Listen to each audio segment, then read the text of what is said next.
Hi! Hello! నమస్తే అండి. ఈరోజు ఈ వీడియోలో చేపల ఫ్రైని ఈజీగా ఇంట్లోనే క్రిస్పీగా వచ్చేటట్టుగా ఎలా ప్రిపేర్ చేసుకోవాలనేది ఫుల్‌గా అయితే వీడియోలో చూపిస్తాను. వీడియో చివరి వరకు చూడండి. చూశారు కదా! ఇలాగా చాలా టేస్టీగా రావాలంటే ఏవేవి అంటే ఇంగ్రీడియెంట్స్ ఏమేమి వేసుకోవాలి మొత్తం అయితే వీడియోలో చూపిస్తానండి. ఇదిగోండి లాస్ట్‌లోన నిమ్మకాయ వేసేసి ఆనియన్‌తో తింటే చాలా టేస్టీగా ఉంటదండి ఈ ఫిష్ ఫ్రై అనేది. ఇప్పుడు ఈ ఫిష్ ఫ్రై ఎలా చేసుకోవాలో చూపిస్తాను చూడండి. ముందుగా అయితే మనము అంటే నేను హాఫ్ కేజీ చేపల్ని ఇలా కట్ చేయించానండి. ఈ చేపలు కూడా మరీ లావుగా కాకుండా, మరీ పలుచగా కాకుండా మనకి మనకి వేపుకోవడానికి ఎలాగ వీలైతదో అంత లెక్కని మనమైతే కట్ చేయించుకోవాలండి. ఇగోండి చూసారు కదా! మరీ పలుచగా అయినా సరే మనకి ఇరిగిపోతాయండి వేపేటప్పుడు. మరి లావుగా అయితే మనకి లోపల ఉడకదండి లోపల. టేస్ట్ అయితే మళ్ళీ రాదు. ఇగోండి ఈ విధంగా అయితే కట్ చేయించుకుంటే కరెక్ట్‌గా సెట్ అయితదండి వేపుడు చేసుకోవడానికి. ఇగోండి చూసారు కదా! అయితే ఇవి చేపల్ని సాల్ట్ వేసేసి కొంచెం బాగా నీట్‌గా కడిగేసుకోవాలి. తర్వాత నిమ్మకాయ పట్టించితే మనకి స్మెల్ అనేది రాకుండా నీట్‌గా ఉంటదండి. చేపల స్మెల్ అనేవి రాకుండా బావుంటాయి. ఇప్పుడు ఒక బౌల్ తీసుకొని ఇప్పుడు ఫ్రైకి మనకి ఏమేమి ఇంగ్రీడియెంట్స్ కావాలనేవి వేసేసుకోవాలండి. ఇగోండి ఫస్ట్‌గా అయితే ఇగోండి చిల్లీ పౌడర్ అంటే కారం అనేది 1 ½ స్పూన్ అయితే వేసానండి. అంటే మన చేపల క్వాంటిటీ బట్టి ఇప్పుడు పసుపు వేసాను కొంచెం ఒక హాఫ్ టీ స్పూన్ అనమాట. ఇగోండి మసాలా పౌడర్ వేసాను హాఫ్ టీ స్పూను. ఇప్పుడు సాల్ట్ 1 స్పూన్ వరకు వేసుకోవచ్చండి. అల్లం వెల్లుల్లి పేస్టు హాఫ్ స్పూన్ వరకు వేసుకోవచ్చండి. అంటే మన చేపల క్వాంటిటీ బట్టి వేసుకోవాలి. ఇప్పుడు వేసేదైతే కార్న్ పౌడరు 1 స్పూన్ వరకు వేసుకోవాలండి. ఇగోండి 1 స్పూన్ వరకు ఆయిల్ వేసుకోవాలి. కొంచెం వాటర్ వేసినాక మొత్తం అయితే మనం ఇలాగ స్పూన్‌తోని కలిపేసుకోవాలండి. అయితే ఇందులోన మనం నిమ్మకాయ కూడా వేసుకోవాలి. ఇప్పుడు వేస్తాను చూడండి. మొత్తం ఇదంతా కలిపేసినాక ఒక దగ్గరికి మొత్తం ఇలాగా పేస్ట్‌లా వచ్చే వరకు ఇలా కలిపేసేయాలి. ఇప్పుడు ఇదిగోండి ఆనియన్ అయితే ఒక హాఫ్ ముక్క వరకు అయితే వేసుకోవాలి. ఎందుకంటే నేను చేపలు తక్కువే కదండీ ఫ్రై చేస్తున్నాను. అందువలన మనం చేపల క్వాంటిటీ బట్టి కూడా ఇవి ఇంగ్రీడియెంట్స్ కూడా పెంచుకోవాలండి. వేసేవి కూడాను. ఇవి మొత్తం అయితే ఇలా కలిపేసాం కదా! ఆయిల్ వేసినాక ఇలాగా పైకి ఇలా ముద్ద చూస్తే ఇలా చూసారు కదా! ఈ విధంగా కనిపించాలండి. ఇలాగైతేనే మనకి చేపలకి బాగా పట్టేసి మంచిగా వస్తదండి ఫ్రై అనేది.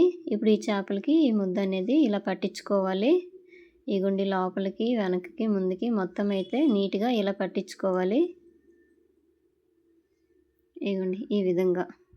అన్ని చేపలకి మనము ఎన్ని ఫ్రై చేసుకుంటామో అన్నిటికి బాగా అయితే పట్టించుకోవాలండి. ఇప్పుడు కలిపిన ముద్ద మొత్తమును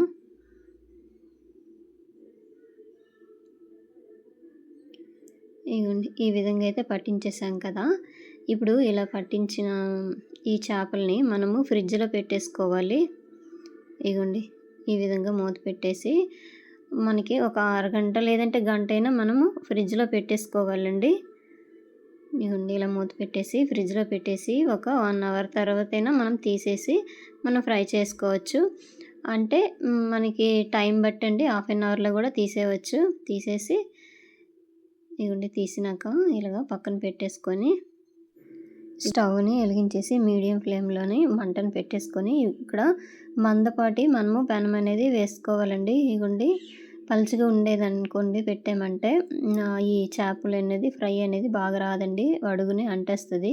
ఇలా కొంచెం దళసరిగా ఉండేది కళాయి ఏదైనా పెట్టేసుకొని ఇలాగ 2 ఇట్లా వేయించుకోవాలండి. ఎందుకంటే ఎక్కువ ఆయిల్ వేసామనుకోండి తర్వాత ఈ ఆయిల్ అనేది మరలా దేనికి వాడకూడదు కదా! అందువలన కొంచెం ఆయిల్ వేసుకొని ఇందులోనే డీప్ ఫ్రై అయ్యే వరకు మనమైతే ఫ్రై చేసుకోవాలి. ఇగోండి ఈ విధంగా నేనైతే కొంచెం చేపలనే ఫ్రై చేస్తాను కాబట్టి కొంచెం ఆయిల్‌తోనే నేనైతే చేస్తున్నానండి. అదే మనకి క్వాంటిటీ ఎక్కువ అనుకోండి కొంచెం ఎక్కువ ఆయిల్ వేసేసుకొని ట్రిప్‌కి 3 4 అయితే మనం ఫ్రై చేసుకోవచ్చు. ఇగోండి ఇలాగా చేప ఉడుకుతున్నప్పుడు మధ్య మధ్యని కొంచెం ఇలా కదపాలండి. కలిపేసి ఇలాగా తిరగలవేసేయాలి. ఇగోండి ఈ విధంగా. కొంచెం ఫ్లేమ్ అనేది కొంచెం మీడియంలో పెట్టుకోవాలండి. ఇదిగోండి ఈ ఫ్రై అనేది ఈ విధంగా వస్తే చాలా క్రిస్పీగా, టేస్టీగా ఉంటదండి. నేను చెప్పే ఇంగ్రీడియంట్స్ తోటి ఒకసారి ట్రై చేయండి. ఎలాగుందని కామెంట్ చేయండి. ఇదిగోండి తర్వాత నేనైతే ఒక్కొక్కటి చేస్తున్నాను. ఇదిగోండి ఇలాగ కలుపుతూ ఉండాలి. మధ్య మధ్యని చిన్న చిన్న ముక్కలొచ్చేసాయి గదా! అవన్నీ అయితే నీట్‌గా తీసేయాలండి. ఇంకో రెండో దానికి లేదంటే అంటేస్తది. ఇగోండి ఈ విధంగా తీసేసి ఒకటికొకటి ఇలాగా స్లోగా మనం వేయించుకోవాలి. ఇగోండి ఒక క్షణం ఇలా ఉంచేస్తే మొత్తం అయితే ఆయిల్ అనేది కిందకొచ్చేస్తది. ఇగోండి మొత్తం అయిపోయాక ప్లేట్‌లోనే ఇలా సర్వ్ చేసుకోవాలి. చూసారు కదా! చాలా బాగా వచ్చేసింది. చాలా టేస్టీగా ఉంటదండి. ఈ విధంగా అయితే ట్రై చేయండి ఒకసారి.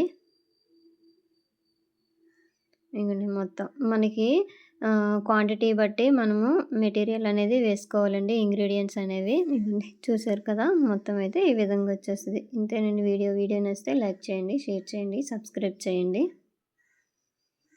ఇంకా లాస్ట్‌లోనే మనం ఆనియను, ఇంకా నిమ్మకాయతోని ఇలా సర్వ్ చేసుకుంటే చాలా టేస్టీగా కుదురుతుంది.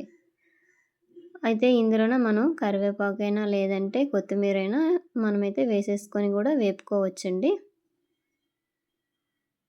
ఇగోండి ఈ విధంగా. ఒకసారి ట్రై చేయండి. ఎలాగుందో కామెంట్ చేయండి. Thank you.